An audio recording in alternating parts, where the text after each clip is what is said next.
Welcome back to the premiere episode of the worst case scenario here on The Breeze on this Labor Day Monday. I hope you're all having a great day. If you had a day off from work, thank you for taking the time to wind down and join us.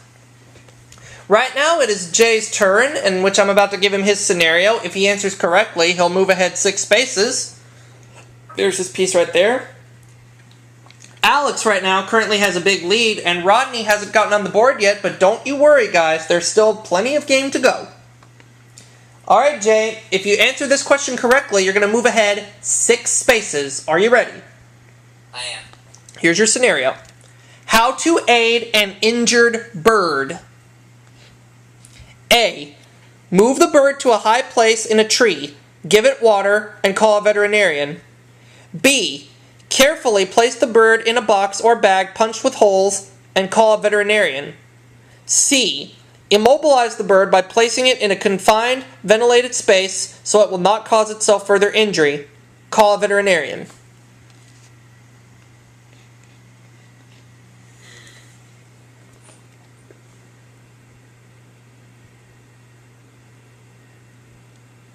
I'm pretty sure it's not C.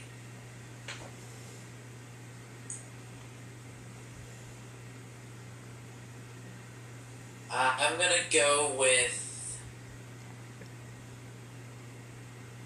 B. To aid an injured bird, you carefully place the bird in a box or bag punched with holes and call a veterinarian. Now you said you were pretty sure it was not C, right? I'm pretty sure it was not C. You're correct on that. It's not C. And with your answer being B for 6 spaces, Jay, you are correct. Thank goodness.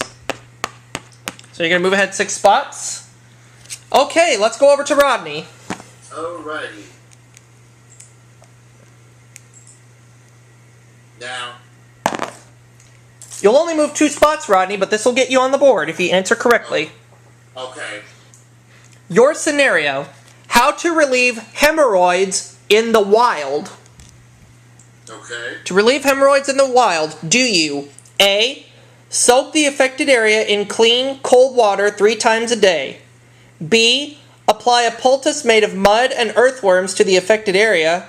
Or C. Apply a concoction of elm bark 2 to 3 times a day. What's C again? Apply a concoction of elm bark 2 to 3 times a day. Wow. I'm gonna go with C. You're going to go with C. Apply a concoction of elm bark 2 to 3 times a day. Yes. Okay. Rodney, you are now on the board. You're correct. Alright. Yeah, B I kind of thought was ridiculous. My question is, who wrote these questions? Oh, the people that created this game did. Yeah. Okay, so everybody's on the board now. That's good. Yay. Alex, your turn. And now. Roll the 5, so if you get this right, you're going to have an even bigger lead. Your scenario. How to make age spots fade. Age spots. How to make them fade. Do you A. Rub raw red onion on them. B. Put tea bags on them. Or C. Rub a concentrated alpha hydroxide lotion or gel on them.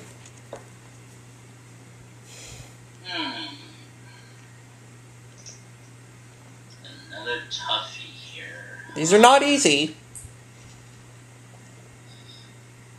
This is just gonna be a wild guess. I'm gonna go with A.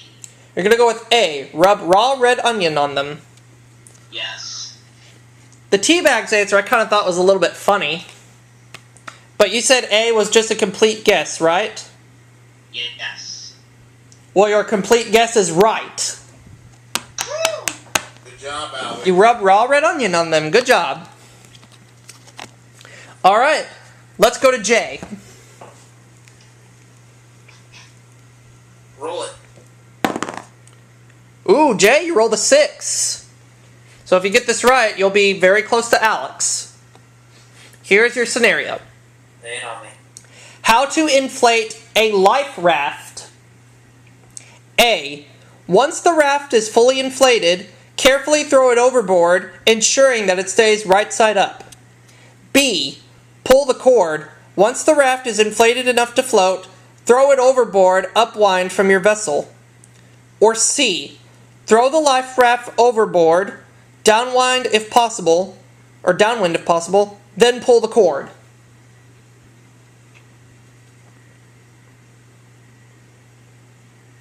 I will take a stab at it and say B. You're going to take a stab at it and say B. Pull the cord. Once the raft is inflated enough to float, throw it overboard upwind from your vessel. That is my answer. Well, Jay, I'd like to see you move ahead 6 spaces, but unfortunately it's not going to happen just yet because it's C. You throw the life raft overboard, downwind if possible, then pull the cord. Okay. That was tough. That was a tough one. Alright, Rodney, let's go to you. Alright, let's roll the die.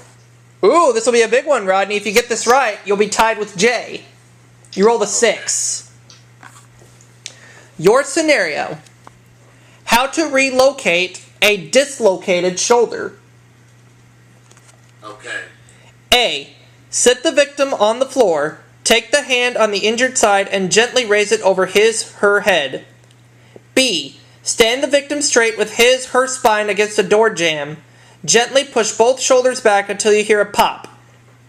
C. Lay the victim on his/her stomach on a table with the injured arm dangling free. Fasten a fanny pack full of rocks to the injured hand. What's C again? Lay the victim on his/her stomach on a table with the injured arm dangling free. Fasten a fanny pack full of rocks to the injured hand. Oh boy, this is a tough one. Yes, it is. And what's B? Stand the victim straight with his/her spine against a door jamb. Gently push both shoulders back until you hear a pop. Fixing a dislocated shoulder. I'm gonna go with B. I'm going to go with B. Stand the victim straight with his/her spine against a door jamb. Gently push both shoulders back until you hear a pop. That's your answer? That's correct. Unfortunately, that's not correct. The answer is C. You lay the victim on his/her stomach on a table with the injured arm dangling free. Then fasten a fanny pack full of rocks to the injured hand. Okay. That one was not easy. I'll grant you that. That one was not easy. Nah. Let's go to Alex. Now, Okay, Alex, you rolled a 5. Your scenario. How to signal rescuers when lost in the mountains. A. Light 3 fires in a triangle during the day. B. Wait until nightfall and light a large fire. C. Light a fire and throw whatever you can on it to create a lot of smoke.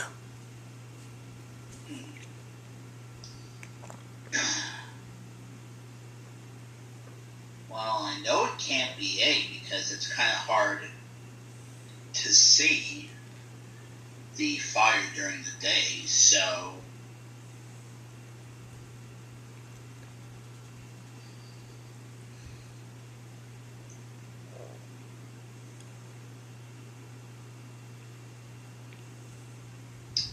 well, B is the only one that makes sense to me, so I'll go with B. You'll go with B. Wait until nightfall and light a large fire. I would have said that too, Alex, but the correct answer is actually A. You light 3 fires in a triangle during the day. Alright, so you'll stay put. Jay, your turn.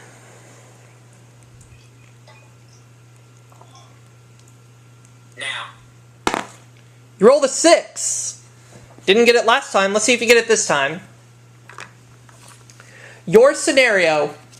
How to extinguish a grease fire while cooking. A. Throw baking soda on the fire.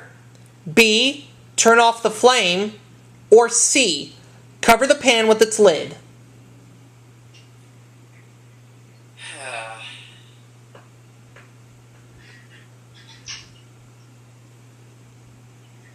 This is going to take a while. I'm just going to take a wild guess on this because I have no idea.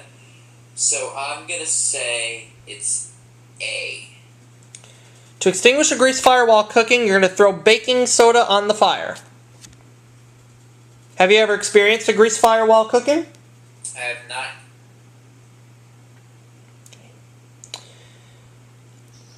Well, I'm sorry to say this, Jay, it's incorrect. The correct answer is you cover the pan with its lid. That's okay, though. We're still in the game. Rodney, your turn. Now, You rolled a 6, so once again, if you get this, you're going to tie Jay. okay. This time, your scenario, how to determine when to realign a closed fracture. Okay. Your choices are A, always realign a closed fracture prior to splinting. B, realign a closed fracture when circulation to the extremity is impaired or there is gross deformity. C, realign a closed fracture if there is a great amount of swelling or if the nerve is pinched, causing loss of feeling below the fracture.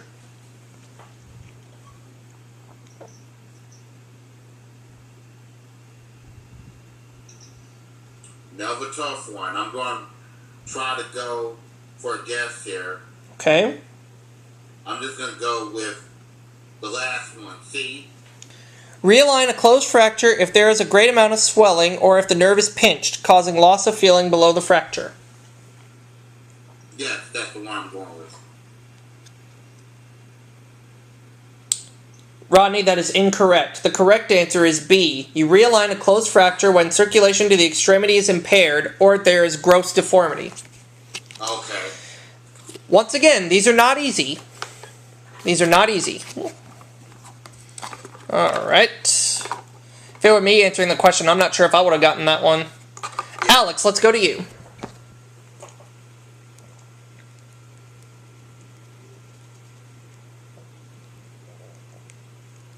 Alex, are you there? Yes, I'm still here. It's your turn. Okay, and now. Roll the 1. Now this time your scenario, how to avoid frostbite. A, wrinkle your face to stop stiff patches from forming. B, after removing your gloves, massage your face and other exposed areas every half hour. C, place your hands in cold running water for 30 seconds at a time as you pass a stream.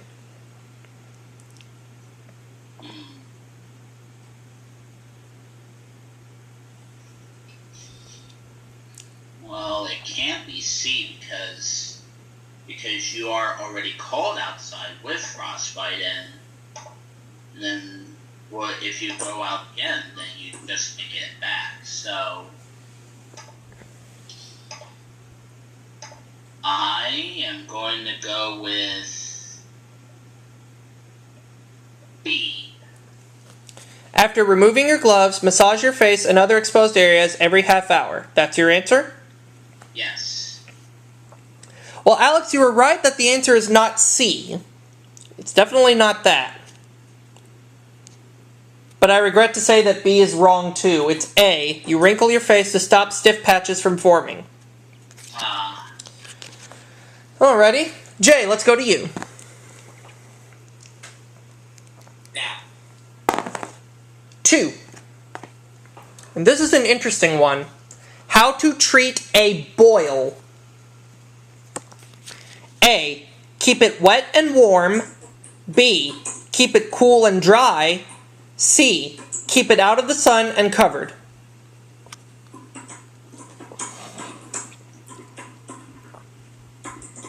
Again, this is going to be a complete guess. Okay. I'm going to say C. Keep it out of the sun and covered. That's what I'm going to go with. I'm going to go with C. Okay.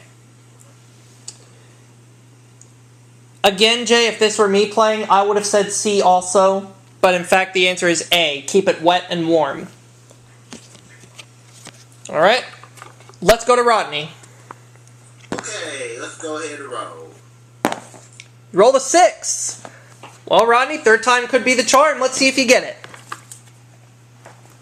This time we want to know how to recognize a fire extinguisher for electrical fires. Okay. How to recognize a fire extinguisher for electrical fires. Okay. A, the canister is blue. B, the nozzle is blue. C, the canister is red.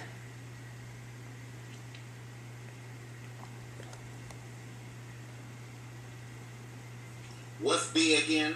The nozzle is blue. I'm going to go with B. The nozzle is blue. We go with B. The nozzle is blue. Okay. To recognize a fire extinguisher for electrical fires, there is something blue involved, but it's the canister, not the nozzle. Oh, okay. All right. Alex, let's go over to you. And roll. You roll the 4. This time we want to know how to tell if your battery is overheating. A, your horn will go off. B, your windshield will suddenly fog up. Or C, the odor of rotten eggs will be in the air.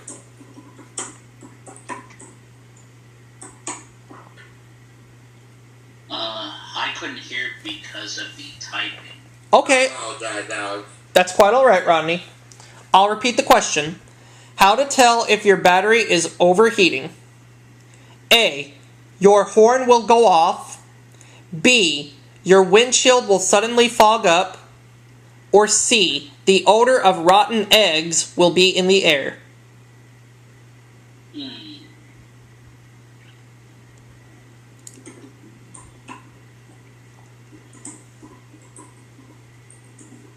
I'm going to go with C. The odor of rotten eggs will be in the air. Okay.